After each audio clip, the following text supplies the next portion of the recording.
Learning English, a daily 30-minute program from the Voice of America. I'm Ashley Thompson. And I'm Dan Novak. This program is designed for English learners, so we speak a little slower and we use words and phrases especially written for people learning English. On today's program, Faith Perlow and Andrew Smith have a report on how Taiwan pushed back against disinformation efforts in last month's elections. Brian Lynn presents this week's technology report. Finally, we hear today's lesson of the day. But first, during Taiwan's presidential election on January 13th, talk about voter fraud began to spread. In one widely seen video, an election official counting votes mistakenly gives a vote to the wrong candidate. The message of the video was clear. The election results could not be trusted. The stories of voter fraud were not true. Instead, they were the result of disinformation. Fact-checking groups in Taiwan quickly showed how the video, along with many others similar to it, were false. MyGoPen is a Taiwanese fact-checking service. It found that the widely shared video had been edited to hide an important fact. The full unedited video shows that soon after the official made the mistake, other election workers corrected it. Before the election, worries that fake news stories would threaten it had been growing. But Taiwan's response to disinformation was fast and organized, with fact-checking groups and government working to reduce it. Doublethink Lab is a nonprofit based in Taipei, Taiwan. It says its research shows that China targeted Taiwan with disinformation ahead of the election. The Chinese government has said the island of Taiwan belongs to China and should not be independent. The Associated Press, AP, reports that the disinformation aimed to weaken support of Taiwan's Democratic Progressive Party, DPP. AP reporters say the disinformation tried to make the DPP look like it was likely to start a war with China. The false stories targeted U.S. support for Taiwan, arguing that America was only interested in Taiwan's semiconductor exports and would not support the island if it came to war with China. AP reporters left messages with the Chinese embassy in Washington on Saturday. The embassy did not immediately return those calls. The DPP candidate, Lai Ching-te, won the January election. He defeated Ko Wen-je of the Taiwan People's Party and Ho Yo-i of the Nationalist Party, Kuomintang. Many experts view the election as centering on the island's relationship with China. Many supporters of the Taiwan People's Party candidate are young. They had shared the false videos widely on TikTok. The videos were then shared on Facebook. However, groups quickly showed how the videos were false. Taiwan's Central Election Commission held a news conference to push back on claims of miscounting votes. Influencers like @FroggyChew, with more than 600,000 subscribers, also explained on YouTube how officials count the votes. Kenton Thibault is an expert on Chinese disinformation at the Atlantic Council's Digital Forensic Research Lab. She said Taiwan has been able to effectively respond to Chinese disinformation, in part because of how seriously the threat is seen there. Thibault said Taiwan has used a whole-of-society response. The government, independent fact-checking groups, and even private citizens are called to point out disinformation and propaganda. Alexander Tairei is Taipei's economic and cultural representative to the U.S. He said Taiwan's government has learned it must identify and disprove false information as quickly as possible. Find it early, like a tumor or cancer. Cut it before it spreads, Yu said. Taiwan's civil society groups have focused on raising public understanding of the issue. Charles Ye is the founder of MyGopen. The group uses a chatbot service to help the public know if a story is false. He said he started MyGopen because he saw how his family members would get confused by online rumors. Educating the public about fake news and the digital environment is growing, but slowly.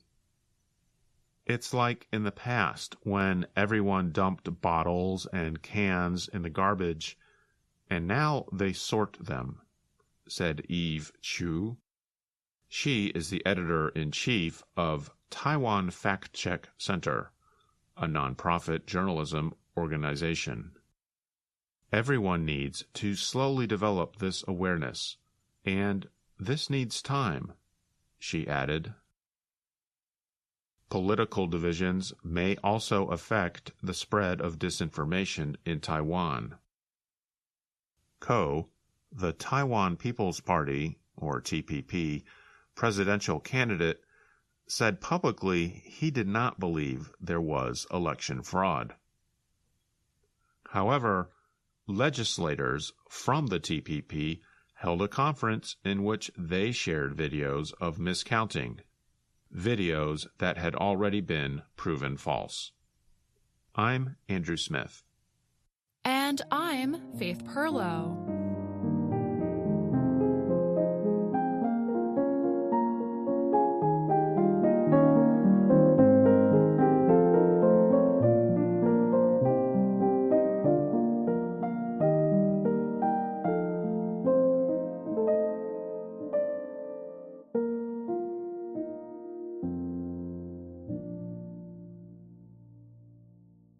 Elon Musk says his company, Neuralink, has placed an experimental brain device in a person in the first human test of the technology.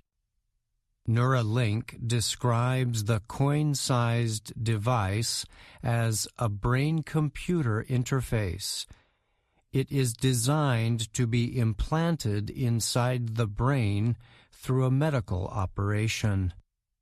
Musk announced the news on the social media service he owns, X. The billionaire businessman is also the owner of Tesla and SpaceX.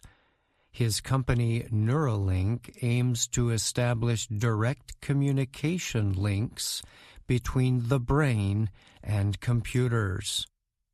The first human received an implant from Neuralink Sunday and is recovering well, Musk wrote. He added that first results of the implanted device showed promising neuron spike activity. A spike is a term for a method neurons use to communicate with each other. The Cambridge Learner's Dictionary defines a neuron as a nerve cell that carries messages between your brain and other parts of your body. The device includes an extremely small computer and extremely thin wires that connect to a part of the brain that controls intent of movement. Neuralink says the implant is designed to treat brain disorders and help serious back injury victims regain body movement. Company officials also say it might be used one day to help blind people see again. The company has said an early goal of the brain-computer interface will be to give people the ability to control basic computer tasks using thoughts alone. Musk says that in the future, the device might also be used to improve human intelligence in an effort to keep up with supercomputers and artificial intelligence, AI technology. The U.S. Food and Drug Administration, FDA, approved human testing of the Neuralink device last May. Neuralink reposted Musk's statement about the implant in a message on X. In another message on X, Musk wrote that the first Neuralink product is called telepathy. He said the goal of the product is to permit users to control smartphones or computers just by thinking. Musk also noted the first users would be people who have lost the use of their arms or legs. It remains unclear how well the brain-computer interface system or similar devices will work in humans. FDA-approved trials like the one permitted for Neuralink aim to collect data on the safety and effectiveness of proposed products. Neuralink is not alone in developing systems designed to link the human nervous system to computers. The website clinicaltrials.gov reports there are currently more than 40 brain-computer interface trials going on in places around the world. Reuters reported that in the past, Neuralink was fined by the U.S. Department of Transportation for violating rules covering the movement of dangerous substances. The fines against Neuralink totaled $2,480, and the company agreed to fix its problems concerning the violations, the news agency said. Neuralink carried out earlier trials of the implant using monkeys, pigs, and sheep. Reuters has also reported on the company's animal experiments in the past.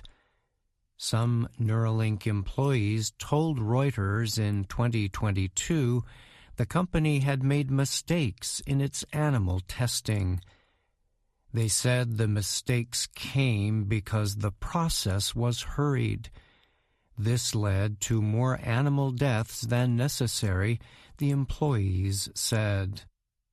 In one 2021 case, Reuters reported that Neuralink implanted 25 out of 60 pigs with the wrong-sized devices. All the pigs were later killed.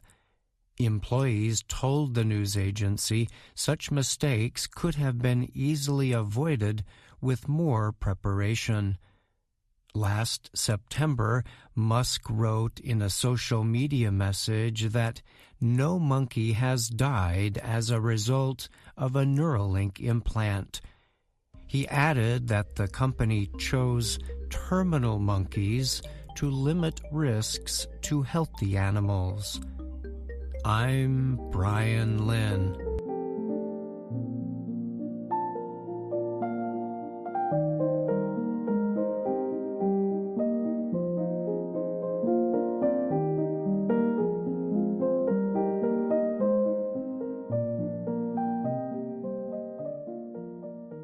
Brian joins me now to talk more about his technology report. Thanks for being here, Brian. Of course, Ashley. Glad to be here. This week, you described the start of new human experiments on a device designed to enable communication between a computer and the brain. As the report noted, the company carrying out the trials, Neuralink, is not the only one doing this kind of work. What can you tell us about that? Yes, so I noted in the report an official government website lists information about more than 40 trials of brain-computer interfaces going on around the world. Now, some of these have been going on for quite some time, too, and at least one of the companies, an Australian one called Synchron, implanted its first device in a patient in 2022.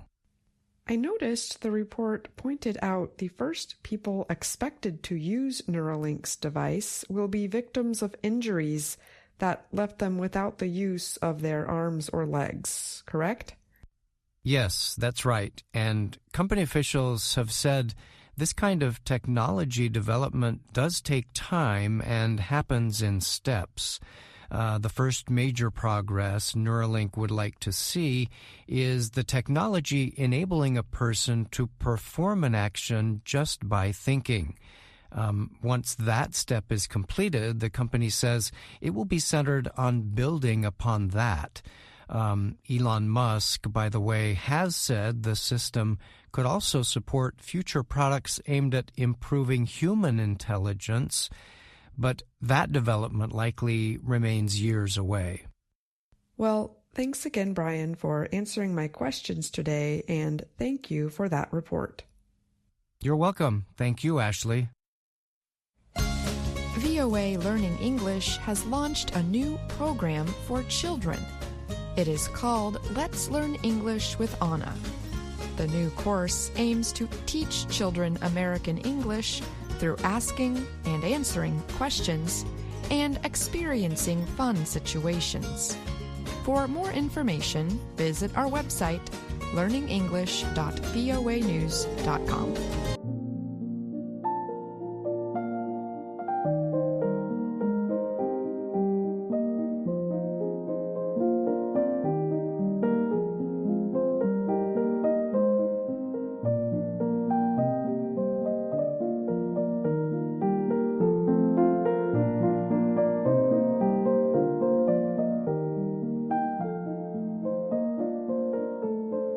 And now it's time for the lesson of the day on the Learning English podcast. My name is Jill Robbins, and I'm joined by Andrew Smith. Hi, Andrew. Hi, Jill. Our lesson is based on our video series, Let's Learn English. The series shows Anna Mateo in her work and life in Washington, D.C. Here's Anna introducing herself. Hello, my name is Anna Mateo. On today's podcast lesson, we're going to listen to Lesson 16 of Level 2 of Let's Learn English.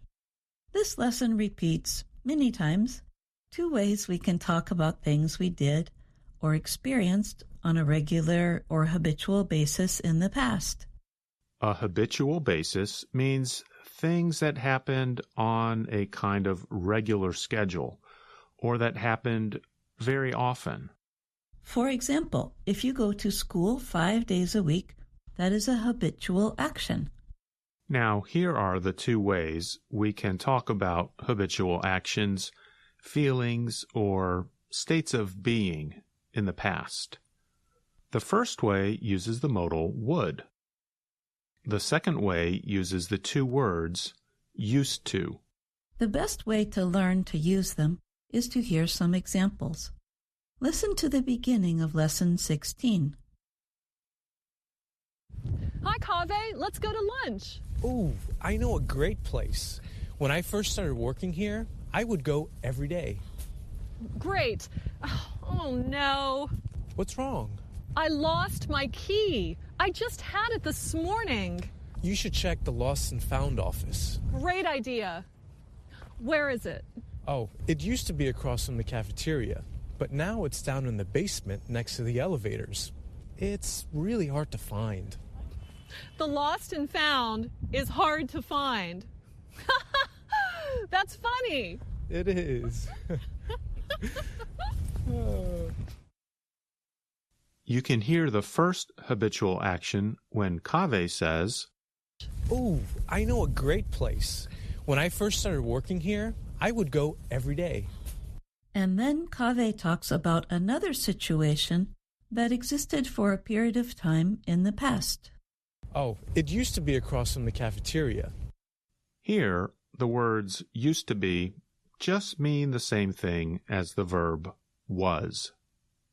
There are some small differences in how we use the modal would and the verb used to when we describe habitual past actions or experiences. Here's Professor Bott explaining these differences. I hope Anna can find the lost and found office. Used to and would describe something that happened repeatedly in the past. Kaveh uses would when he says, When I first started working here, I would go every day. There are two differences between used to and would.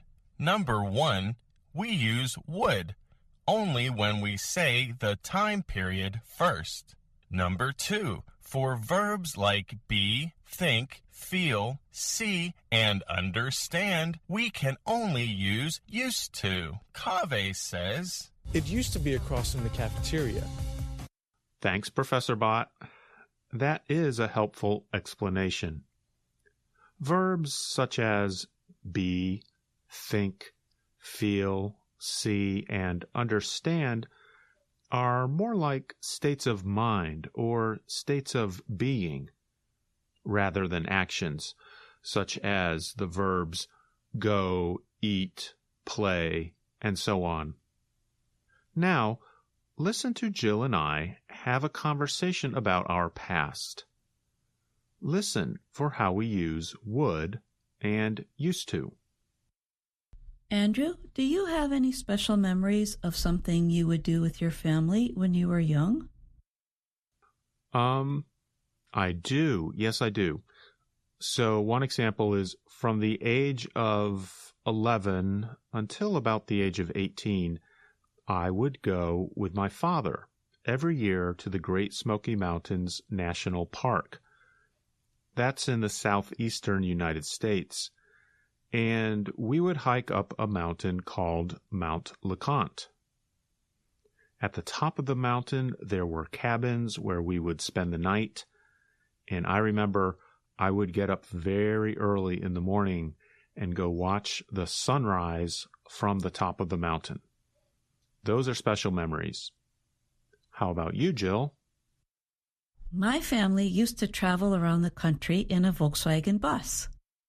When I was little, all 7 of us would sleep in this big blue tent. My dad once said he wanted us to see all parts of the country, so we went there and camped. I think that's where I got my love for traveling to new places and meeting people from other places. That sounds so great. I think I would have loved to do that. Maybe I'll get a van when I'm older and try to do something similar. Now let's hear more from Lesson 16 of Level 2 of Let's Learn English. Anna goes to an office to try to find her lost key. The person in the office thinks Anna wants to find the key to happiness instead of a key to her door. In this part, you will hear many examples of the words used to when the speakers describe habitual actions and feelings from the past. Come in. I am Serenity. Hi, Serenity. I'm Anna. Please sit down. How can I help you? I lost something very important. Shh. I already know. You need help. Yes, I need help finding the key. You need to find the key. The key that will give you happiness. Yes, Finding this key will make me very happy. First, Anna, let me tell you a little bit about myself. Okay. I used to be a very important person with a very important job. I made a lot of money. I mean, a lot. Wow. Good for you. No. It was bad for me. I lost the most important thing, the key. You've lost it too, haven't you, Anna? Haven't you? I guess. So how does this work? Do I have to fill out a form or something, or? No forms. Just answer this one question. As a child, what did you used to do to feel happy? When I was little, I used to sing all the time with my family. Those were good times. Singing is so joyful. I used to sing, but now that I started my business, I've just been too busy. Too busy. Anna, why don't you sing again? I sing everywhere. I sing in the office, I sing on the metro, I sing in the elevators, I sing on the escalators, I sing in the bathroom. Serenity, serenity, I really need to find my key. Yeah. Yes, we need to find the key to happiness. No, I just need to find the key to my apartment. I used to know, but now I don't. Do you, Anna? I don't know. I think I left it in the ladies' room. You know, this isn't the lost and found, is it? It could be the lost and found. I'm lost. And I used to find joy for people. I used to find joy. You know, this is a bad time for you. I'll find the lost and found myself. Bye, thanks. I used to find joy. I used to find joy. I used to find joy. I found my key. I used to find joy.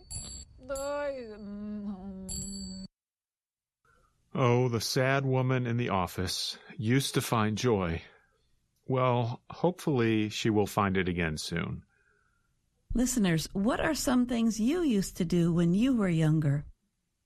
What would you do when you played with your friends? Write to us and let us know. You can send your email to learningenglish@voanews.com. Remember, you can always find us on Facebook, YouTube, and Instagram. Thanks for listening. I'm Dr. Jill. And I'm Andrew Smith.